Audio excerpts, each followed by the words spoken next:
السلام عليكم ورحمة الله وبركاته. بسم الله الحمد لله. اللهم صل على محمد وعلى آل محمد كما صليت على إبراهيم وعلى آل إبراهيم إنك حميد مجيد. സഹോദരന്മാരെ,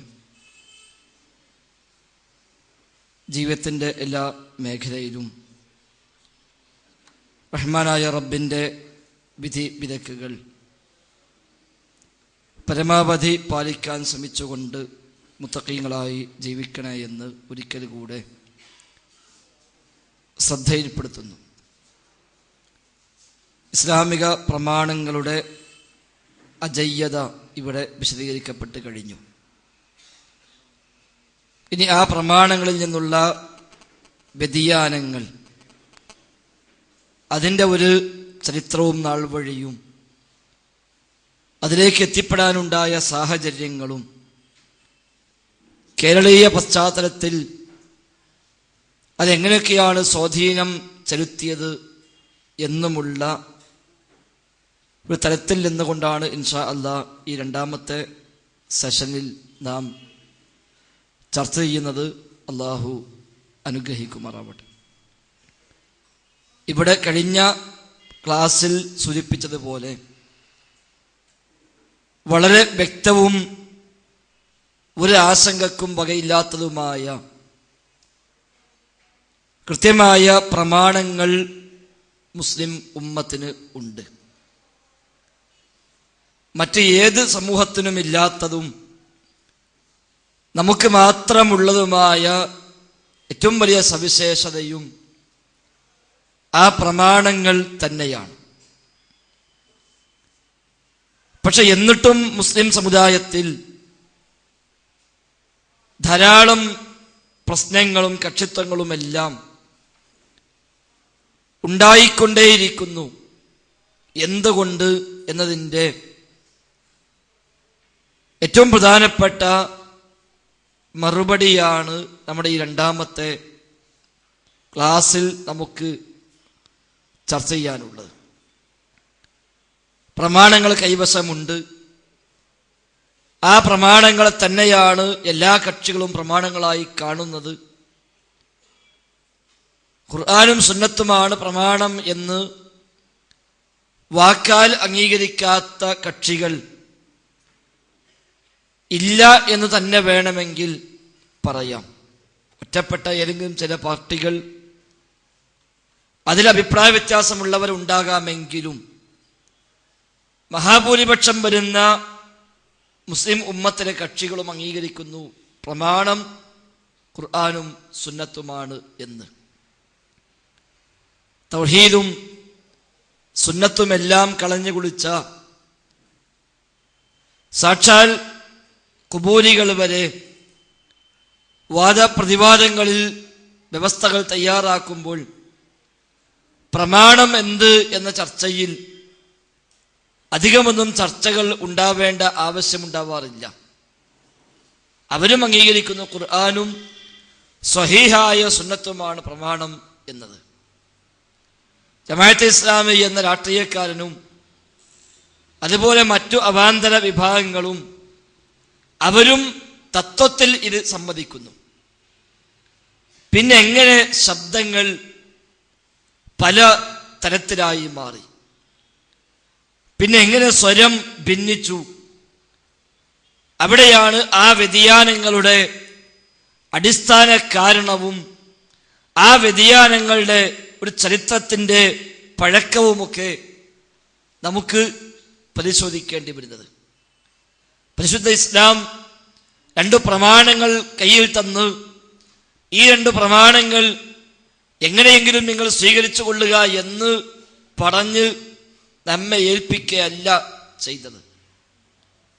ആ പ്രമാണങ്ങൾ തന്നപ്പോൾ പ്രമാണങ്ങളെ എങ്ങനെ നമ്മൾ സമീപിക്കണം, അത് എങ്ങനെ ഗ്രഹിക്കണം, അതിലെ ഓരോ പോയിന്റുകളും എങ്ങനെയാണ് മനസ്സിലാക്കേണ്ടത് എന്നതും അതിൻ്റെ കൂടെ തന്നെ നമ്മെ പഠിപ്പിച്ചിട്ടുണ്ട്.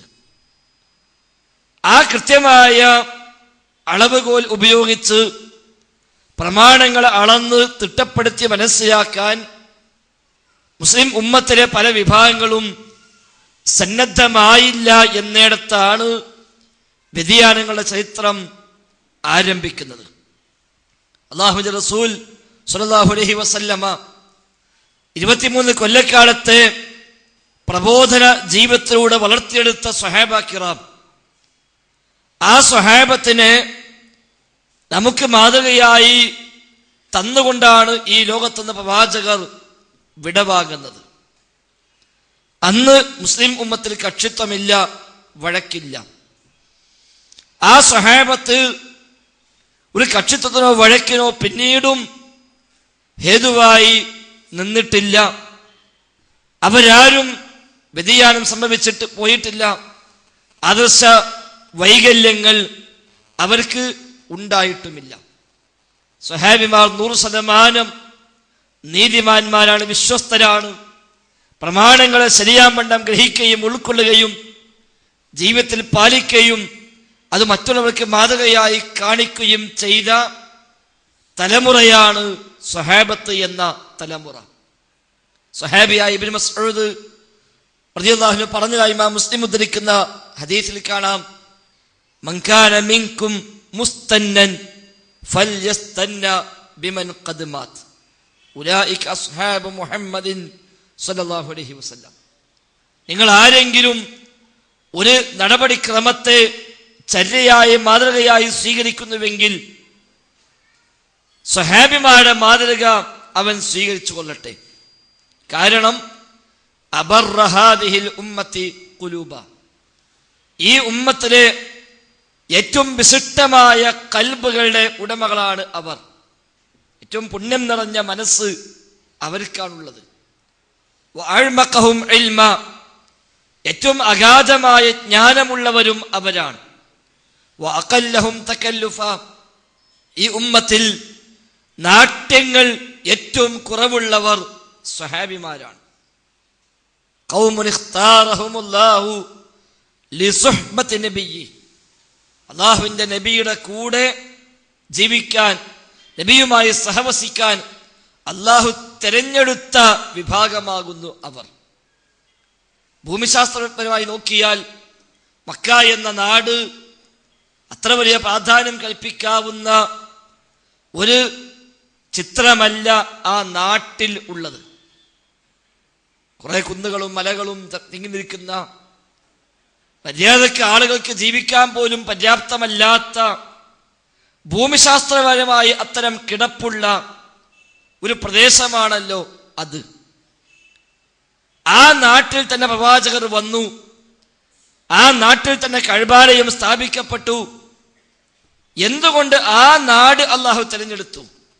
മക്ക കാണുന്ന ആളുകൾ സ്വാഭാവികമായും ചിന്തിക്കാവുന്ന ഒരു ചിന്തയാണത്. എന്താ ഈ നാട് തിരഞ്ഞെടുക്കാൻ കാരണം? ആ നാട്ടിലാണ് സ്വഹാബത്തുള്ളത്. ആ സ്വഹാബത്തിനെയാണ് അല്ലാഹു തആല റസൂലിന്റെ കൂടെ ജീവിക്കാൻ തിരഞ്ഞെടുത്തത്. ഹദീസിൽ ആ നിൽക്കുന്ന പ്രയോഗങ്ങൾ നമുക്ക് കാണാൻ കഴിയും. അപ്പോൾ ആ സ്വഹാബത്ത് പ്രമാണങ്ങളെ ശരിയാംവിധം ഉൾക്കൊണ്ട് മനസ്സിലാക്കി ജീവിച്ചപ്പോൾ അവിടെ വ്യതിയാനം ഉണ്ടായില്ല. പിന്നീട് അവിടുന്ന് അങ്ങോട്ട് വ്യതിയാനങ്ങൾ തുടങ്ങുന്നു.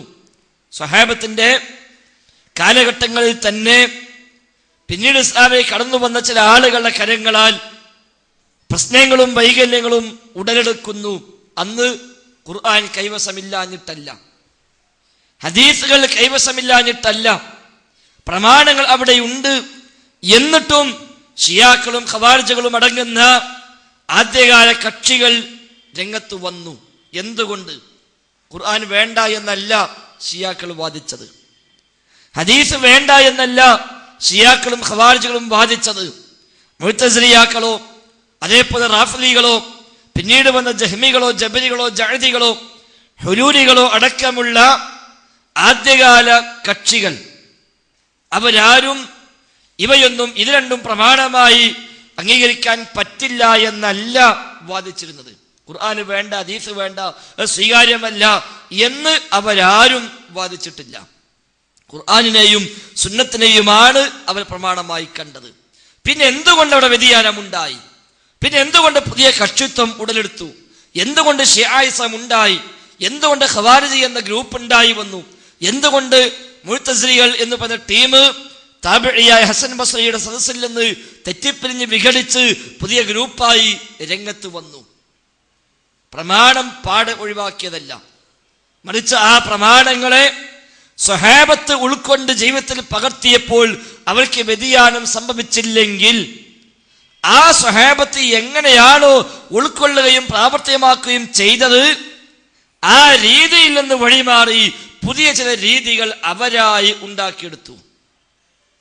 ഇവർ സ്വന്തമായി ചില പുതിയ തീരുമാനങ്ങളും പുതിയ ചില ബേസുകളും പുതിയ ചില തത്വങ്ങളും അവർ മെനഞ്ഞുണ്ടാക്കി. ആ തത്വങ്ങൾ പ്രകാരം ചില ആയത്തുകളുടെ അർത്ഥങ്ങൾ മാറി, ചില ഹദീസുകളുടെ വ്യാഖ്യാനങ്ങൾ മാറി വന്നു, ചില ഹദീസുകൾ അസ്വീകാര്യമായി വന്നു, അസ്വീകാര്യമായ ചില ഹദീസുകളാവട്ടെ സ്വീകാര്യമായി മാറി. അപ്പൊ സ്വാഭാവികമായും ഒരു പുതിയ ചിന്താഗതി അവിടെ ഉണ്ടായി വന്നു. അലിക്കെതിരെ ഇറങ്ങിയ ഖവാരിജുകൾ അവര് അന്ന് തെളിവായി ഓതിയത് ആയത്തായിരുന്നു. ഇനിൽ ഹുക്മു ഇല്ലാ ലില്ലാഹ്, നിയമനിർമ്മാണാധികാരം അല്ലാഹുവിനല്ലാതെ മറ്റാർക്കുമില്ല എന്ന് ഖുർആൻ പറയുന്നു. അതുകൊണ്ട് ഇവിടെ മധ്യസ്ഥ ശ്രമം പാടില്ല, പ്രശ്നങ്ങൾ തീർക്കാൻ മധ്യസ്ഥന്മാരെ നിയമിച്ചത് ശരിയായില്ല, അവിടെ തീരുമാനം അംഗീകരിക്കാൻ കഴിയില്ല, വിധി പറയേണ്ടവൻ അല്ലാഹുവാണ്. അതുകൊണ്ട് അല്ലാഹു അല്ലാത്ത വിധികർത്താവിനെ നിശ്ചയിക്ക വഴി അലിയും മുആവിയയും കാഫിറായി എന്ന അവർ വാദിച്ചത്. അത് അംഗീകരിക്ക വഴി അത് സപ്പോർട്ട് ചെയ്ത സ്വഹാബിമാർ പലരും കാഫിറായി മാറി. പിന്നെന്തായി? ഓല് കാഫിറായി മാറിയാ പിന്നെ ഓല് പനായ ഹദീസ് നമുക്ക് പറ്റൂല. അവര് കാഫിറാണെങ്കിൽ, അവർ നീതിമാന്മാരല്ലെങ്കിൽ പിന്നെ റസൂലിൽ നിന്ന് അവർ എത്തിച്ചു തന്ന ഒന്ന് സ്വീകാര്യമല്ല. അപ്പോൾ ആയിരക്കണക്കായ ഹദീസുകൾ മാറ്റിവെക്കേണ്ടി വന്നു. കാരണം ഇവരിലൂടെ വന്നതെല്ലാം ഒഴിവാക്കി.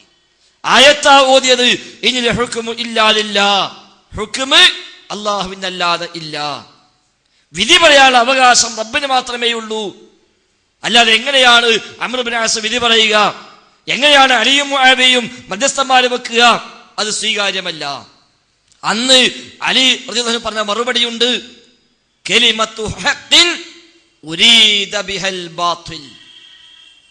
കലിമത്തു ഹഖ്ഖിൻ, അവര് പറഞ്ഞ വാചകം ഹഖാണ്, സത്യമാണ്, കാരണം ഖുർആനിലെ വചനമാണ്. പക്ഷെ ഉരീദ ബിഹൽ ബാത്തിൽ, ആ ഹക്കായ വചനം കൊണ്ട് ബാത്തിലാണ് ഇവർ ഉദ്ദേശിച്ചത്.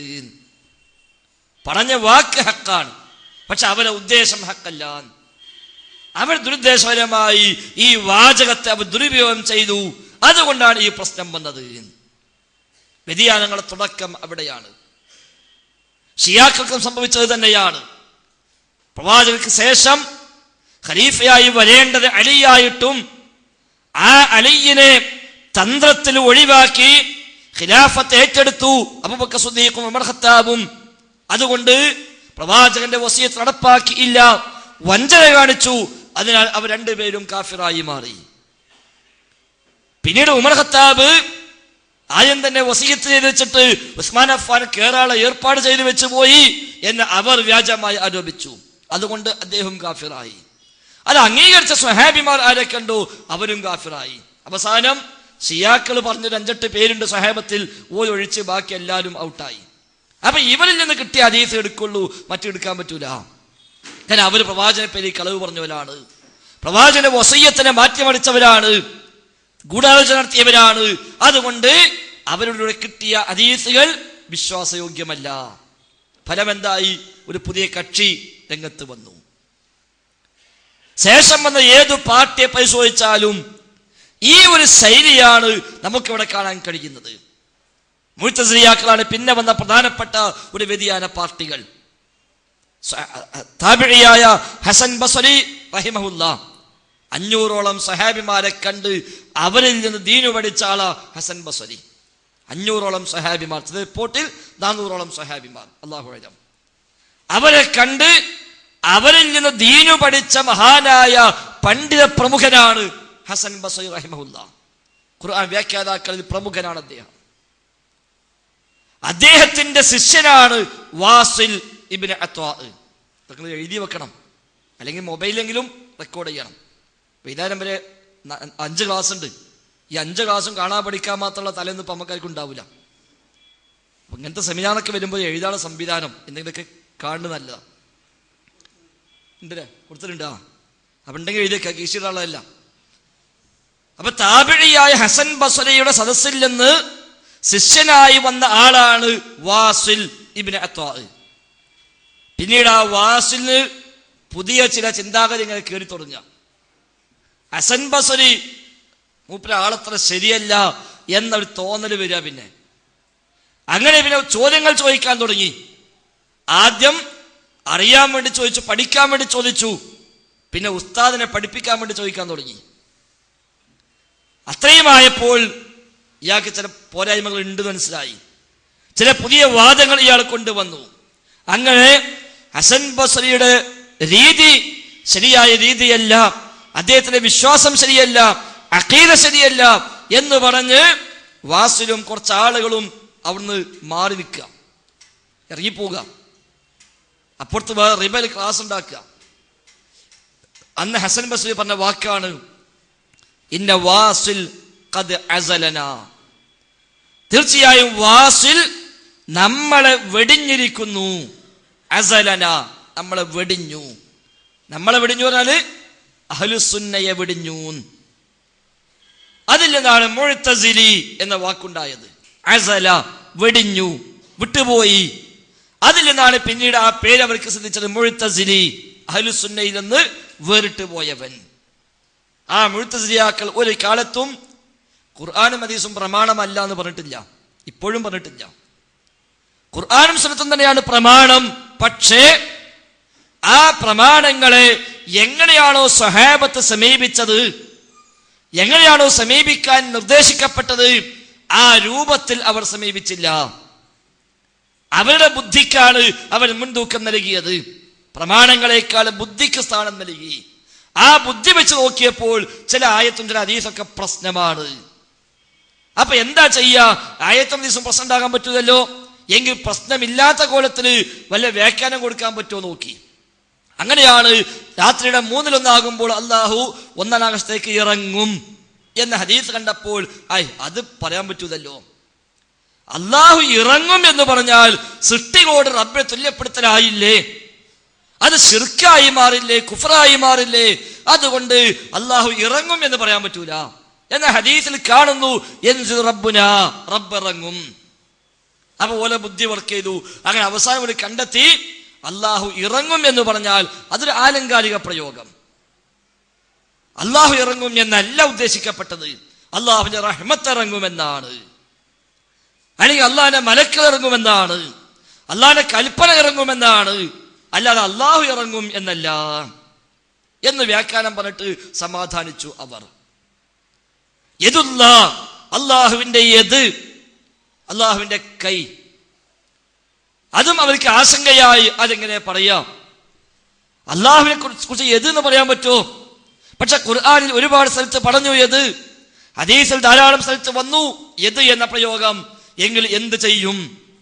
അപ്പോൾ കണ്ടെത്തി അവിടെ കൈ എന്ന് പറഞ്ഞാൽ അള്ളാഹുവിന്റെ ശക്തി, അവന്റെ അധികാരം എന്നതെ കുറിക്കാൻ വേണ്ടി ഉപയോഗിച്ച ഒരു ആലങ്കാരിക പ്രയോഗമായത്. അങ്ങനെ ഓരോന്നും പറഞ്ഞൊപ്പിച്ചു. കണ്ണ് എന്ന് പറഞ്ഞാൽ സംരക്ഷണം, അതേപോലെ മേൽനോട്ടം എന്നർത്ഥം കൊടുത്തു. ഇങ്ങനെ ഓരോന്നിനും സിംഹാസനത്തിൽ അല്ലാഹു തആല ഉപവിഷ്ടനായി അർ-റഹ്മാൻ അലൽ അർശി ഇസ്തവ 7 പ്രാവശ്യം ഖുർആൻ ഉപയോഗിച്ച പ്രയോഗമാണ്. 2 ശൈലികളിലായി. അല്ലാഹു സിംഹാസനത്തിൽ ഉപവിഷ്ടനായിരിക്കുന്നു അത് പറയാൻ പറ്റില്ല എന്നാ ഓല ബുദ്ധി അവരോട് പറഞ്ഞത്. കാരണം സിംഹാസനത്തിൽ ഉപവിഷ്ടനാകുക എന്ന് പറഞ്ഞാൽ അത് സൃഷ്ടികളുടെ രീതിയല്ലേ, അത് റബ്ബിനുണ്ടാവില്ലല്ലോ. അതുകൊണ്ട് ഇവിടെ സിംഹാസനത്തിൽ ഉപവിഷ്ടനായി എന്നല്ല വെക്കേണ്ടത്, അതൊരു ആലങ്കാരിക പ്രയോഗം. ശരിയായ വീക്ഷണമോ അള്ളാഹു സിംഹാസനത്തിന്റെ ആധിപത്യം കൈക്കലാക്കി എന്നാണ്. അധികാരം അള്ളാഹു കൈയാളിയിരിക്കുന്നു. ഇസ്തവ എന്ന് പറഞ്ഞാൽ ഇസ്തൗല എന്ന് അവർ അതിനർത്ഥം കൊടുത്തു. പ്രമാണം വേണ്ടെന്നൊരു പറഞ്ഞിട്ടില്ല. ആയത്തും ഹദീസും സ്വീകരിക്കാൻ പറ്റില്ല എന്ന് പറഞ്ഞിട്ടില്ല. ഇങ്ങനെ ചില പുതിയ ചില തത്വങ്ങൾ ഇവയെ സ്വീകരിക്കാൻ അവരുണ്ടാക്കി.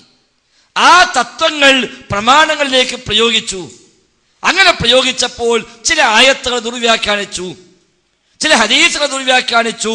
ഒരു നിലക്കും അങ്ങനെ വ്യാഖ്യാനിച്ച് ഒപ്പിക്കാൻ ഒരു നിലക്കും പഴുതില്ലാത്ത ഹദീസുകൾ വരുമ്പോൾ തൽക്കാലം അത് മാറ്റിവെച്ചു.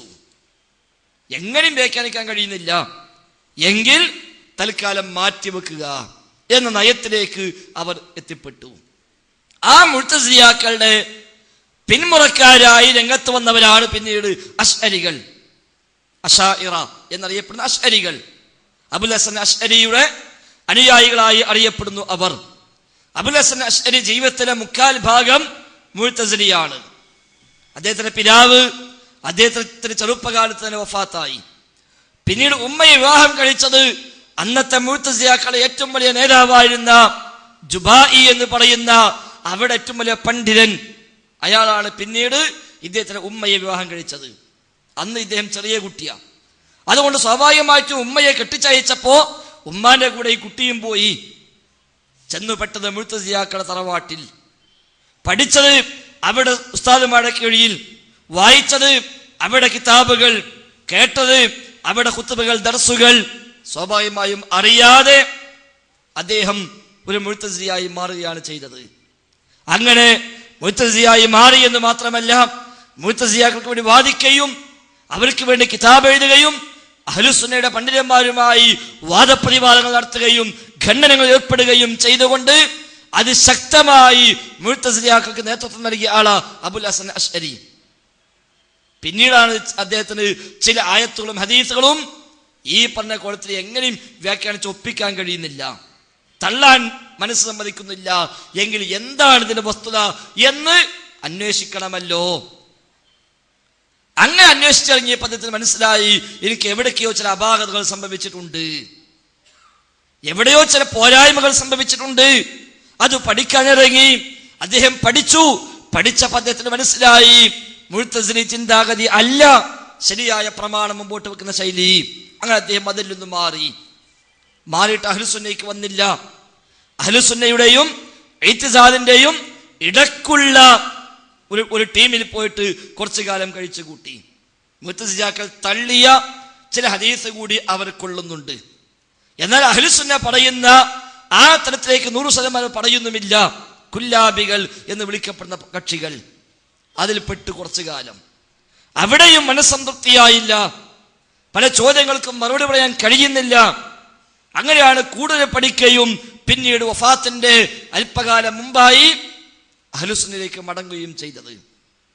ആ അശ്അരിയുടെ പഴയകാല വീക്ഷണം, മുഅ്തസിലി വീക്ഷണം, അതാണ് പിന്നീട് അശ്അരിയത്ത് എന്ന പേരിൽ പ്രചരിപ്പിക്കപ്പെട്ടത്. മുഅ്തസിലി എന്ന പേര് വല്ലാണ്ട് പോയിട്ട് അശ്അരിയത്ത് എന്ന പേരിൽ അത് വന്നു. ആ അശ്അരിയത്തിന്റെ ബാക്കി പത്രം ഏറ്റെടുത്തവരാണ് സൂഫികൾ. അശ്അരിയത്ത് ഏറ്റെടുത്ത് സൂഫികൾ രംഗത്ത് വന്നു. ആ സൂഫികൾ ഏറ്റെടുത്തവരാണ് നമ്മുടെ നാട്ടിലെ സമസ്തക്കാർ. എന്തുകൊണ്ട് കേരളത്തിന് ഈ റൂട്ട് വന്നു എന്ന് ചോദിച്ചാൽ, കേരളത്തിൽ ഇസ്ലാം പഠിപ്പിച്ചത് നമ്മുടെ സൈനുദ്ദീൻ മഖ്ദൂമും ശേഷക്കാരുമായിരുന്നു. മാലിക് ദിനാറും കൂട്ടരും വന്നു, ചരിത്രം പറയുന്നു. പക്ഷെ പിന്നെ തുടർച്ച നമ്മൾ കാണുന്നില്ല. മാലിക് ദിനാറും കൂട്ടരും 1400 കൊല്ലം മുമ്പ് വന്ന് ദീൻ പഠിപ്പിച്ചു, അതവിടെ അവസാനിച്ചു. ആ 1400 കൊല്ലം കഴിഞ്ഞാൽ പിന്നീട് നമ്മൾ കേരളത്തിൽ ഒരു ആലിമായി പരിചയപ്പെടുത്തുന്ന ഒരാളെ കാണുന്നത് മഖ്ദൂമിമാരെയാണ്. ഇതിനിടയ്ക്ക് 1000 കൊല്ലമുണ്ട്. മാലിക് ദിനാർ മുതൽ മഖ്ദൂമിമാര് വരെയുള്ള കാലം 1000 കൊല്ലം. ഈ 1000 കൊല്ലം എന്ത് സംഭവിച്ചു കേരളത്തിൽ? നമ്മൾ പഠിക്കേണ്ട വിഷയം. സൈനുദ്ദീൻ മഖ്ദൂമിന് മുമ്പ് 1000 കൊല്ലം കേരളത്തിൽ എന്തേ ഒരു പണ്ഡിതൻ ഉണ്ടായില്ല, എന്തേ ഒരു കിതാബ് രചിക്കപ്പെട്ടില്ല, എന്തേ ഒരു സ്ഥാപനമുണ്ടായില്ല? ഏറ്റവും പഴക്കമുള്ള പള്ളികൾ എണ്ണിയാൽ ഏതാ കിട്ടുക? മാലിക് ദിനാറും സംഘവും സ്ഥാപിച്ച 10 പള്ളി, കാസർഗോഡ് മുതൽ കൊടുങ്ങല്ലൂർ വരെയുള്ള 10 പള്ളികൾ. ഈ 10 പള്ളി എണ്ണുന്നു. പിന്നെ ഏതാ പള്ളി ഉള്ളത്? പിന്നെ പൊന്നാനി പള്ളി. ഈ 1000 കൊല്ലം എവിടെ പോയി? ഈ 1000 കൊല്ലത്തെ ചരിത്രം എന്താണ്? കേരളത്തിലെ മുസ്ലിം ചരിത്രം എഴുതിയ എഴുത്തുകാരുടെ പുസ്തകങ്ങൾ വായിക്കുമ്പോഴും അവിടെ ഒരു മൗനമാണ് നമ്മൾ കാണുന്നത്. അന്ന് ഇസ്ലാം എത്തി എന്ന് പറഞ്ഞിട്ട് പിന്നെ നേരെ ചാടും ഉമർ ഖാദിയിലേക്ക്, മമ്പുറം തങ്ങളിലേക്ക്, സൈനുദ്ദീൻ മഖ്ദൂമിലേക്ക്, ഇങ്ങോട്ട് ചാടിയിട്ട് പിന്നെ അവിടെ നിന്ന് ഇങ്ങോട്ടുള്ള ബാക്കിയെല്ലാം കാണുന്നത്. അത് ആരും എഴുതിയാലും, സുന്നാൾ എഴുതിയ ബുക്കാവട്ടെ, ജമാഅത്തുകാരൻ പുറത്തിറക്കിയ ബുക്കാവട്ടെ, അല്ലാത്ത മറ്റു സാഹിത്യകാരന്മാർ എഴുതിയ പുസ്തകമാകട്ടെ, ഏത് പരിശോധിച്ച് നോക്കി അതിനിടയ്ക്കുള്ള 1000 കൊല്ലത്തെക്കുറിച്ച് മൗനം. അപ്പൊ അന്ന് അങ്ങനത്തെ പ്രവർത്തനങ്ങളോ പ്രബോധനങ്ങളോ പള്ളികളോ സ്ഥാപനങ്ങളോ ദർസ് സംവിധാനങ്ങളോ കിതാബുകളോ പഠിക്കലോ ഒന്നും നടന്നിട്ടില്ല എന്ന് ന്യായമായും സംശയിക്കേണ്ടിയിരിക്കുന്നു.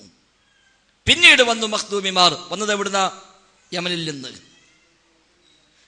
നിന്ന് വന്ന അവർ കൊണ്ടുവന്നത്, വന്നപ്പോൾ അവരുടെ കൈവശമുള്ളത് അശ്അരി ചിന്താഗതിയായിരുന്നു, ഷാഫി ഫിഖ്ഹുമായിരുന്നു.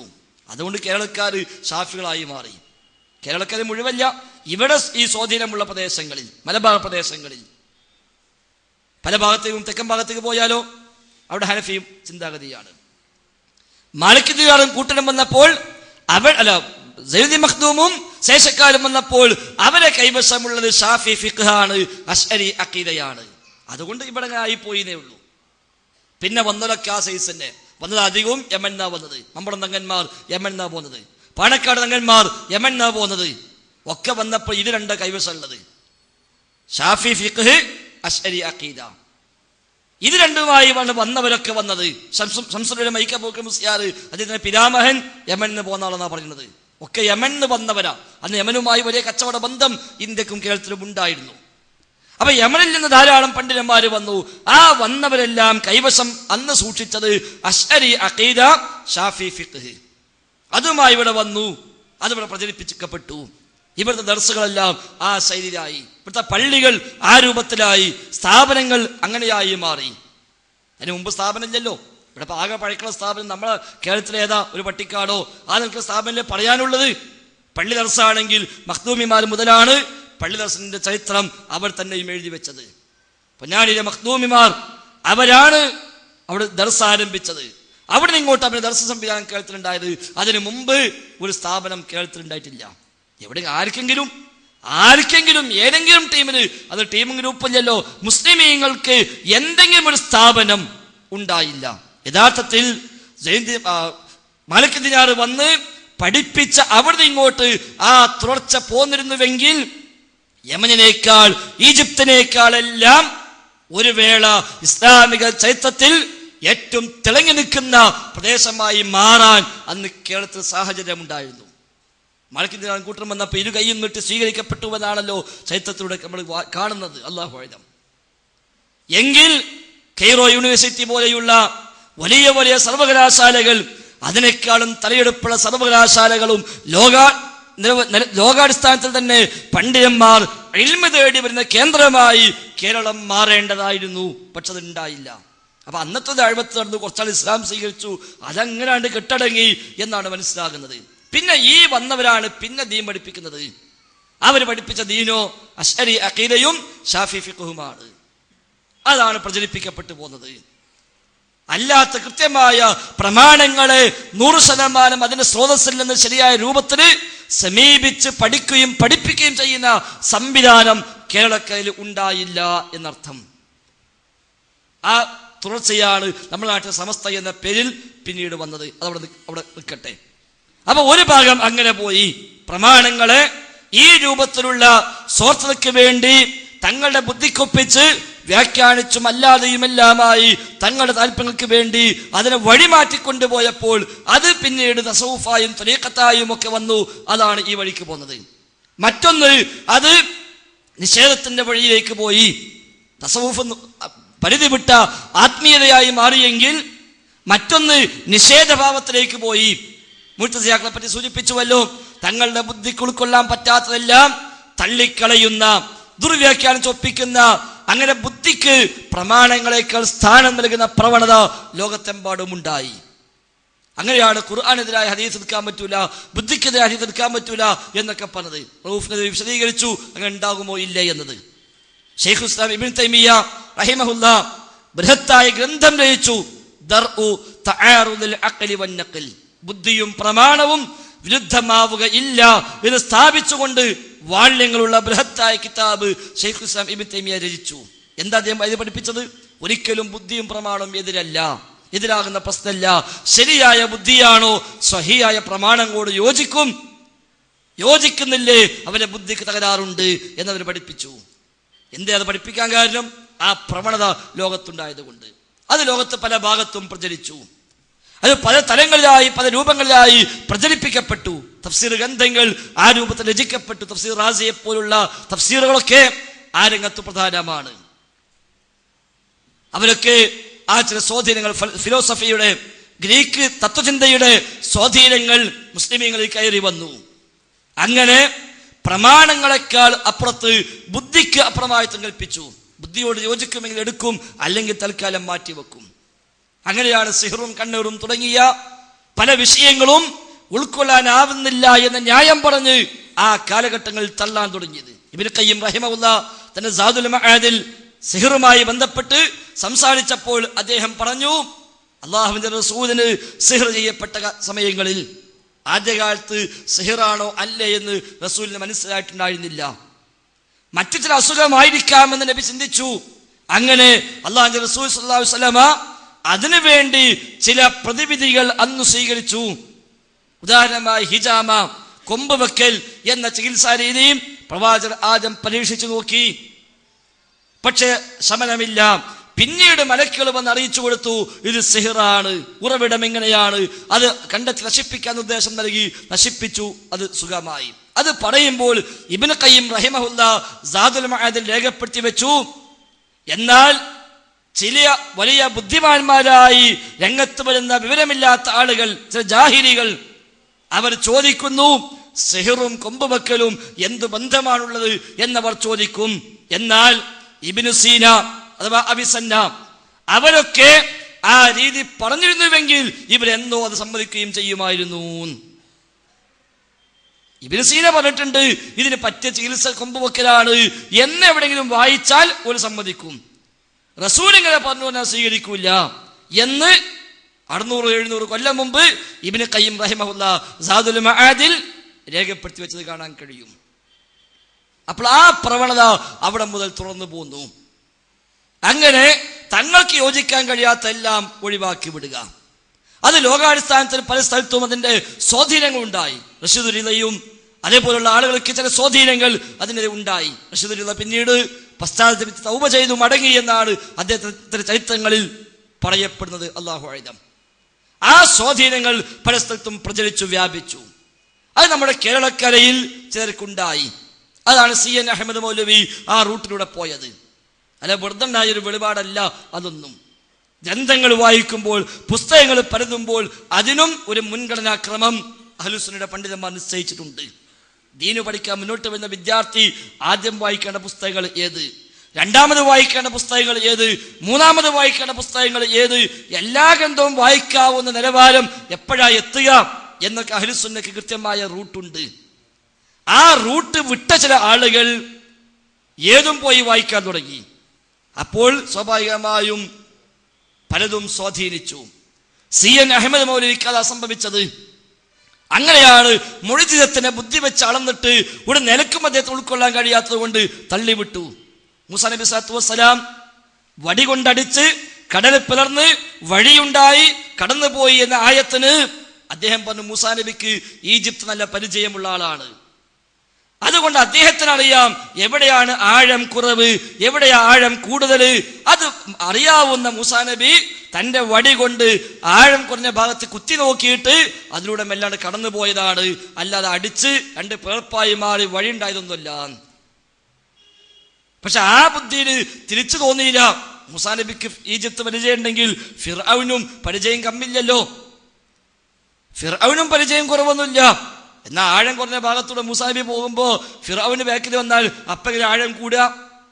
അത് ആ ബുദ്ധിയോട് പിന്നെ ചോദിക്കാനൊരു ചാൻസ് ഇല്ല. അങ്ങനെയുള്ള ചില കുബുദ്ധികൾ പ്രയോഗിച്ചപ്പോൾ മുഅ്ജിസത്ത് പലതും തള്ളിക്കളയേണ്ടി വന്നു, പലതിനെയും നിഷേധിക്കേണ്ടി വന്നു, സിഹറും കണ്ണൂറും എല്ലാം തള്ളിക്കളയേണ്ടി വന്നു. അത് പിന്നീട് ഏറ്റെടുത്തു ചേകന്നൂർ മുഹമ്മദ് മൗലവി. അയാൾ പിന്നത് ഏറ്റെടുത്തു. ഇതേ റൂട്ടിൽ അയാൾ വന്നു. ആദ്യം മെല്ലെ മെല്ലെ വന്നെങ്കിലും പിന്നീട് ദുർവ്യാഖ്യാനിച്ചൊപ്പിച്ചു.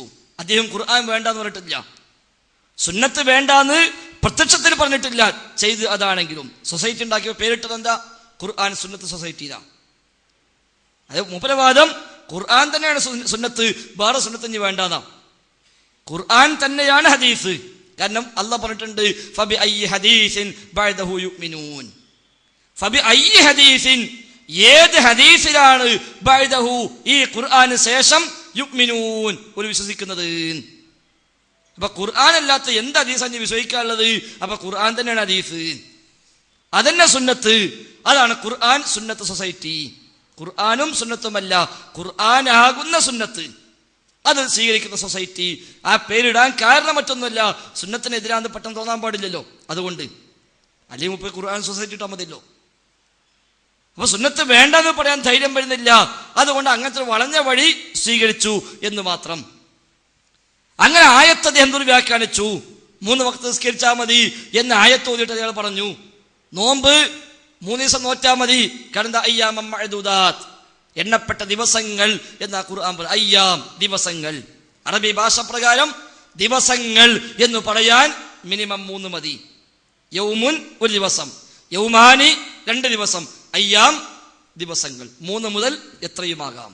അപ്പോൾ 3 ദിവസം നോമ്പ് നോറ്റാൽ തന്നെ അയാൾ ആയത്ത് പ്രാവർത്തികമാക്കി. പിന്നെ ഒരാൾക്ക് 8, 10, 30, 40 ഒക്കെ നോൽക്കാൻ പ്രശ്നമില്ല.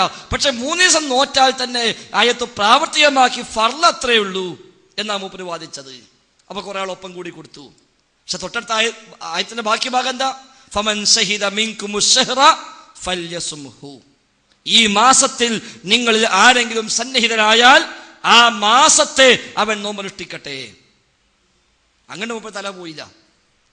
ആയത്തോതി നമസ്കാരം 3 വക്ത് മതി. പക്ഷെ ഈ 3 വക്ത് എങ്ങനെ? അവന് ചോദ്യമില്ല. അവര് ഒപ്പിച്ചുണ്ടാക്കിക്കുക. എങ്ങനെ ഈ 3 വക്ത് നിസ്കരിക്കേണ്ടത്? അപ്പൊ റുക്കൂഅ് ഖുർആനിലുണ്ട്, സുജൂദും ഖുർആനിൽ പലയിടത്തും പറഞ്ഞിട്ടുണ്ട്, അതേപോലെ ഖുർആൻ ഓതാനും പറഞ്ഞിട്ടുണ്ട്. ഇങ്ങനെയൊക്കെ പാടാൻ ഒപ്പിച്ചുണ്ടാക്കിയിട്ട് ആണ് നിസ്കരിക്കുക. എന്നാ ആദ്യം റുക്കൂഅ് വേണം, പിന്നെ സുജൂദ് വേണം. അതെവിടുന്നേ കിട്ടി? അത് പിന്നെ കോമൺ സെൻസ് ആണ്. ഇവിടെ ചേകഞ്ഞൂരുമായി സംസാരിച്ചപ്പോ അയാൾ ആദ്യം ഇങ്ങനെ അസ്സലാമു അലൈക്കും പറഞ്ഞു. അപ്പൊ ലാസ്റ്റ് പോകാൻ നേരത്തെ ചോദിച്ചല്ല, നിങ്ങൾ വന്നപ്പോ സലാം പറഞ്ഞല്ലോ, അത് ഏത് ആയത്തിലുള്ളത്? തമ്മിൽ കണ്ട സലാം പറയണം എന്ന് ഏത് ആയത്തിലുള്ളത്? ഇപ്പൊ സലാം പറയാൻ ഏത് ആയത്തിലുള്ളത്? അപ്പൊ ഇയാള് പറഞ്ഞു സലാമുൻ അലൈക്കുന്ന ഖുർആനുണ്ടല്ലോ. അത് ശരി, ഖുർആൻ സലാം അലൈക്കുന്നൊക്കെ ഉണ്ട്. അത് പിന്നെ എന്തിനാ നിങ്ങൾ അസ്സലാമു അലൈക്കും ആക്കി മാറ്റി? മാത്രമല്ല അത് പരസ്പരം കാണുമ്പോൾ പറയാനുള്ളതാണ് എന്ന് ഖുർആൻ പറഞ്ഞിട്ടില്ലല്ലോ. ഖുർആന് സ്വർഗത്തിലെ ആളുകൾ പരസ്പരമുള്ള അഭിവാദ്യം പറഞ്ഞപ്പോഴാണ് അവിടേക്കാണ് സലാം പറഞ്ഞത്. ദുന്യാവിൽ നിന്നും തമ്മിൽ കാണുമ്പോൾ സലാം പറയുന്ന ഖുർആനില്ല. അത് കോമൺ സെൻസ് ആണെന്നാ പിന്നെ പറഞ്ഞത്. അപ്പൊ അതെ, ആ കോമൺ സെൻസ് എല്ലായിടത്തും ഉണ്ടായ പ്രശ്നം തീർന്നു. അപ്പൊ ഈ രൂപത്തിലാണ് പറഞ്ഞു ഒപ്പിച്ചത്. അതിന്റെ ഒരു തുടർച്ചയായിട്ട് പിന്നെ ഏറ്റെടുത്ത ആളായിരുന്നു അബ്ദുസലാം സുല്ലമി. അയാള് ഞാൻ നേരത്തെ പറഞ്ഞ മുൻഗണന പാലിക്കാതെ അവസാനം വായിക്കേണ്ടത് ആദ്യം വായിച്ചു, തീരെ വായിക്കാൻ പാടില്ലാത്തതും വായിച്ചു. പിന്നെ കൂട്ടത്തിന് ആദ്യം വായിക്കേണ്ടത് അദ്ദേഹം ഇപ്പോഴും വായിച്ചിട്ടില്ല. അപ്പൊ അതിന് ചില പ്രശ്നങ്ങൾ സ്വാഭാവികമാണ്, അതുണ്ടായി. അതാണ് അയാൾക്ക് ചിന്താഗതി എല്ലാം വരാൻ കാരണം. അതുകൊണ്ട് മുഅ്തസിലി ചിന്താഗതി അയാളിൽ രൂഢമൂലമായി മാറി. ജിന്ന് പിശാച് സിഹ്ർ എന്ന അയാളുടെ പുസ്തകം എടുത്ത് പരിശോധിച്ചാൽ അതിൽ ഒരുപാട് സ്ഥലത്ത് ഞാൻ നേരത്തെ പറഞ്ഞ ജുബായിയെ ഉദ്ധരിക്കുന്നുണ്ട്. അബുൽ ഹസൻ അശ്അരിയുടെ മാതാവിനെ കെട്ടിയ അന്നത്തെ മുഅ്തസിലി പണ്ഡിതനായ ജുബായിയെ ഉദ്ധരിക്കുമ്പോൾ ഇയാൾ അവിടെയൊക്കെ കൊടുത്തത് ഇമാം ജുബായി ബ്രാക്കറ്റിൽ റ എന്നാണ്. ഇമാം ജുബായി എന്ന് പറയുകയും ബ്രാക്കറ്റിൽ റ എന്ന് കൊടുക്കുകയും ചെയ്തിട്ടാണ് അബ്ദുസലാം സുല്ലമി ജുബായിയുടെ പേര് 1 ഡസനിലേറെ തവണ അയാൾ ആ പുസ്തകത്തിൽ കൊടുത്തത്. അവിടുന്ന് ആ ഉദ്ധരണി മുഴുവൻ ഉണ്ടായത്. അത് ഏതാ ഉദ്ധരിച്ചത്? ജുബായിയെ ഉദ്ധരിക്കാൻ പാടില്ല എന്നാണോ? അല്ല, ജുബായിയുടെ പണ്ഡിതന്മാർ ഉദ്ധരിച്ചിട്ടുണ്ട്. പക്ഷേ ഈ സിഹറും അതുപോലെ സംഗതിയും തള്ളാനാണ് ജുബായിയുടെ ഇബാറത്ത് എടുത്തു കൊടുത്തത്. ഇമാം ജുബായി പറയുന്നു, വായിക്കുന്നു എന്താ തോന്നുക? ഇതേതോ കാര്യപ്പെട്ട ഷെയ്ഖായിരിക്കും ഇമാം ജുബായി. സാധാരണക്കാർക്ക് പത്രത്തിൽ അറിയുള്ളൂ, എന്താ അറിയില്ലല്ലോ. ഇമാം എന്നുണ്ട്, റഹിമഹുല്ലാ എന്ന് ബ്രാക്കറ്റിലുണ്ട്. അയാൾ പറഞ്ഞാൽ ഓക്കെ, എന്നാ പിന്നെ അങ്ങനെ പറഞ്ഞിട്ടുണ്ടാവുമല്ലോ. അപ്പൊ ഞാൻ മാത്രം പറഞ്ഞ ആശയമൊന്നല്ല, പഴയകാല പണ്ഡിതന്മാരും പറഞ്ഞിട്ടുണ്ട് ഇത് സ്ഥാപിക്കാൻ വേണ്ടി. പറഞ്ഞതാരാ? ഈ മുഅ്തസിലിയാക്കൾ. അതിന്റെ ഫലമാണ് അദ്ദേഹത്തിന് പല ഹദീസും തള്ളേണ്ടി വന്നത്. ഞാൻ അവസാനിപ്പിക്കണം. പല ഹദീസും തള്ളേണ്ടി വന്നത് അതിന്റെ ഫലമാണ്. 60 ഹദീസ് ഞാൻ ബുഖാരി ദഈഫാക്കി എന്ന് വെറുതെ പറഞ്ഞതല്ല, അതിൽ അബദ്ധം പറ്റിയതല്ല, ഒരു പോയത്തം പറഞ്ഞതല്ല. അയാളുടെ തത്വപ്രകാരം 60 അല്ല 600ഓളം ഹദീസുകൾ തള്ളിയേ പറ്റൂ. അത് പിന്നെ അദ്ദേഹത്തെ പേറിയ ശബാബുകാർക്ക് പിന്നെ ആ റൂട്ടിലേക്ക് പോകേണ്ടി വന്നു. ശബാബുകാർ ആദ്യം അത് വിചാരിച്ചതല്ല. ഇയാളെ കൂടെ കൂട്ടി കുടുങ്ങി. പിന്നെ ഇയാൾ ന്യായീകരിക്കാതിരിക്കാൻ നിവൃത്തിയില്ല. അങ്ങനെ മൊത്തം ആ ടീം ആ വഴിയിലേക്ക് പോയി. ഇപ്പോഴാ ശബാബിൽ ദീർഘമായ ലേഖനങ്ങൾ. അബ്ദുൽ ഹമീദ് മദീനി മദീന യൂണിവേഴ്സിറ്റി പോയി പഠിച്ചു വന്ന ആളാണ്. പക്ഷെ ലേഖനം എന്താ? ബുഖാരിയെയും മുസ്ലിമിനെയും പറ്റിയുള്ള വിമർശനങ്ങളാ ലേഖനം കംപ്ലീറ്റ്. എല്ലാം തലയും പാലും വിട്ട് അപ്പുറപ്പുറം എടുത്തിട്ടുള്ള ചില കഷ്ണങ്ങളാണ് അവതരിപ്പിക്കുന്നത്. ഇതൊക്കെ തള്ളിയേ പറ്റൂ. അവരുണ്ടാക്കിയ തത്വം നിലനിൽക്കണമെങ്കിൽ പല ഹദീസും സ്വീകരിക്കാൻ പറ്റില്ല. അങ്ങനെ ദജ്ജാലിനെ അയാൾ പറഞ്ഞു ഒപ്പിച്ച് ഒഴിവാക്കിയത്. ചന്ദ്രൻ പിളർന്നു എന്ന മുഴുവത്തിനെ ഇയാൾ ദുർവ്യാഖ്യാനിച്ച് ഒപ്പിച്ചു. ഖിയാമത്ത് അടുത്തു, ചന്ദ്രൻ പിളർന്നു. സലാം സലീം പറഞ്ഞ എന്താ? പിളർന്നു എന്നാൽ അത് പിളരും എന്നാണ് അർത്ഥം.